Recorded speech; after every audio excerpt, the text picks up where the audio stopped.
Operation epic ফিউরির মাধ্যমে ইরানের পরমাণু সক্ষমতা ধ্বংস করে দেওয়া হয়েছে বলে দাবি করেছেন ডিফেন্স সেক্রেটারি পিট হেগসেথ। বুধবার পেন্টাগনে আয়োজিত সংবাদ সম্মেলনে তিনি বলেন, যুদ্ধবিরতি চললেও আমেরিকার সেনারা এখনই অঞ্চলটি ছেড়ে যাচ্ছে না।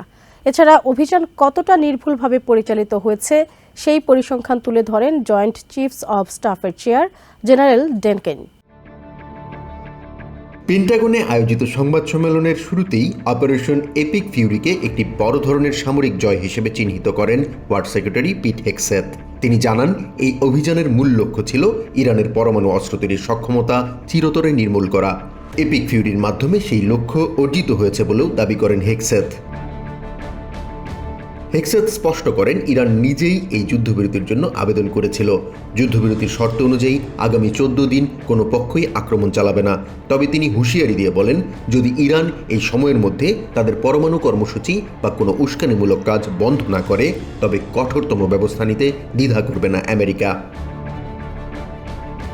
সেক্রেটারি হেগসেথ জানিয়েছেন, যুদ্ধবিরতি চললেও আমেরিকার সেনারা এখনই অঞ্চলটি ছেড়ে যাচ্ছেন না। শান্তি চাইলে যুদ্ধের জন্য প্রস্তুত থাকতে হয়, এই নীতিতে অটল থেকে আমেরিকার নৌ ও বিমান বাহিনী সতর্ক অবস্থানে থাকবে বলেও হুঁশিয়ার করেন তিনি। অপারেশন এপিক ফিউরি কতটা নির্ভুলভাবে পরিচালিত হয়েছে সেই পরিসংখ্যান তুলে ধরেন জেনারেল ডেনকেন। তিনি জানান, ইরান জুড়ে প্রায় 13,000-এরও বেশি কৌশলগত লক্ষ্যবস্তুতে নির্ভুলভাবে আঘাত হানা হয়েছে। ইরানের বিমান প্রতিরক্ষা ব্যবস্থার প্রায় 80% সম্পূর্ণরূপে ধ্বংস করা হয়েছে বলেও দাবি করেন তিনি। হরমুজ প্রণালী এখন আন্তর্জাতিক বাণিজ্যের জন্য নিরাপদ দাবি করে কেইন জানান, পারস্য উপসাগরে ইরানি নৌবাহিনীর 90%-এর বেশি জাহাজ ও সক্ষমতা নিষ্ক্রিয় করে দেওয়া হয়েছে। এই দীর্ঘ অভিযানে আমেরিকার 13 জন বীর সেনা প্রাণ হারিয়েছেন বলে জানানো হয়। জেনারেল কেইন নিহতদের পরিবারের প্রতি সমবেদনা জানিয়ে বলেন, তাদের আত্মত্যাগ বিশ্বকে একটি বড় পরমাণু হুমকি থেকে রক্ষা করেছে।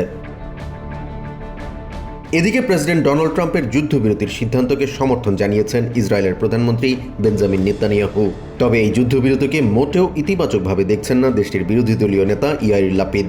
তেল আভিভে এক সংবাদ সম্মেলনে তিনি নেতানিয়াহুর কড়া সমালোচনা করেন।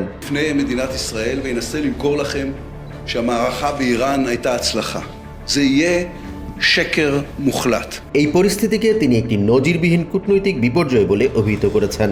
লাপিদের মতে, নেতানিয়াহুর নীতির কারণে ইসরায়েলের যে ক্ষতি হয়েছে তা পুষিয়ে উঠতে বছরের পর বছর সময় লাগবে। জাহান মিথুন, TVN 24 news desk. New York থেকে সম্প্রচারিত TVN 24 টেলিভিশন বিশ্বজুড়ে বাঙালির কণ্ঠস্বর।